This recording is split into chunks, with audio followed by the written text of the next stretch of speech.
तो नमस्कार दोस्तों। आज हम अर्थमेटिकल प्रोग्रेशन करने जा रहे हैं। अर्थमेटिकल प्रोग्रेशन बेसिकली है कि पहले हम ये समझ लेते हैं। तो हम सीक्वेंस की बात करते हैं। अर्थमेटिकल प्रोग्रेशन में एक सीक्वेंस पाया जाता है जो कुछ इस प्रकार होता है: ए प्लस डी, ए प्लस 2d, ए प्लस 3d।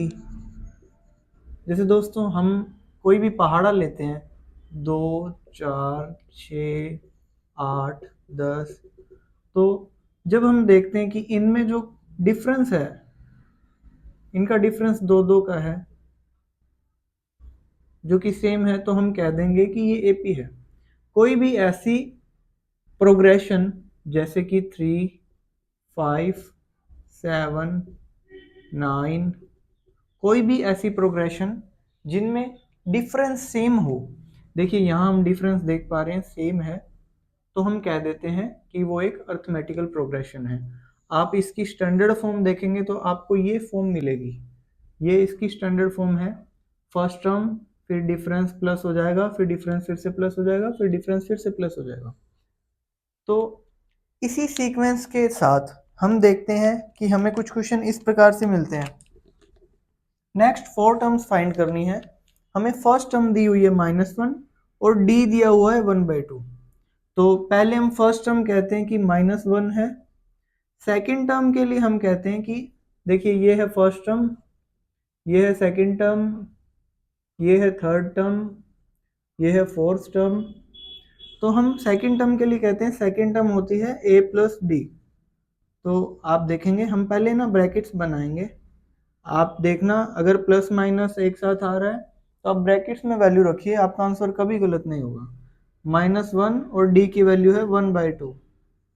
तो देखिए -1 और प्लस का 1/2, ये आ गया माइनस का 1/2। सेकेंड टर्म आ गई माइनस का 1/2। थर्ड टर्म के लिए हम कहेंगे, थर्ड टर्म होती है a प्लस 2d। तो a है -1 प्लस 2, d है 1/2, ये कट गया और ये -1 ये +1 हो गया 0। a4 के लिए हम कहेंगे, a4 होता है a प्लस 3d। तो a है -1, 3, d की वैल्यू है 1/2। तो आप देखिए -1 प्लस 3/2। अब अगर हम देसी भाषा में देखें तो 3/2 होता है 1.5, और -1 1.5 में से एक गया तो आधा बच जाएगा, वो भी प्लस का। तो फोर्थ टर्म होगी 1/2। तो दोस्तों आपको a और d दिया होगा और आपको कहेगा कि नेक्स्ट 4 टर्म्स फाइंड करो। तो आप ये फॉर्मूला लगाएंगे, a2 के लिए a प्लस डी, a3 के लिए a प्लस 2d। जितने नंबर की भी टर्म निकालनी हो या d के साथ में उससे एक कम नंबर लगाना है, बस आप ये ध्यान रखिएगा। जितने नंबर की टर्म निकालनी हो d के साथ में उससे एक कम नंबर लगाना है।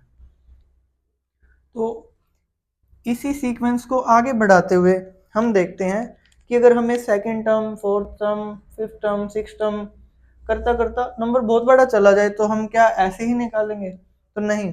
तो जब हम देखते हैं कि हमने कहा कि जो भी टर्म निकालनी हो उससे एक कम नंबर लगाना है, तो अगर हमें कहेगा nth टर्म निकालनी है, nth टर्म, तो हम कहेंगे a प्लस डी के साथ में उससे एक कम नंबर लगाना है, तो n-1d।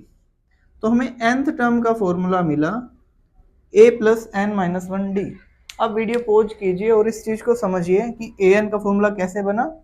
हमें जो भी नंबर निकालना है उससे एक कम नंबर यहाँ लेना है। आप देखते हैं हमें nth टर्म निकालनी है, तो आप ये देखिए nth टर्म होती है an। आपको अगर इस प्रकार से सीक्वेंस दिया होता है तो आप पहले लिखिएगा। देखिए क्वेश्चन है, find 11th term of AP 2, 7, 12। तो आप पहले ये लिखिएगा a, d, n और an, ये जरूर लिखिएगा दोस्तों। a हम देख पा रहे हैं a है 2, d निकालने के लिए सेकंड टर्म में से फर्स्ट टर्म माइनस करते हैं। 7 में से 2 गया 5, n है 11 और हमें फाइंड करना है a11। तो हम फॉर्मूला लगाते हैं an equals to a plus n-1d। तो हमें a11 फाइंड करना है। a की वैल्यू है 2, n है 11 -1, डी की वैल्यू है 5। 2 ये हो गया 10 इंटू 5 50, तो हमें A11 मिल गया 52।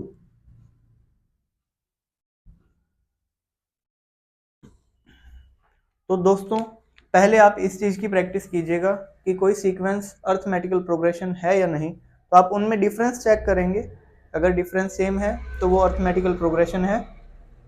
फिर आप नेक्स्ट 4 टर्म्स निकालने की प्रैक्टिस करेंगे, फिर आप nth टर्म निकालने की प्रैक्टिस करेंगे।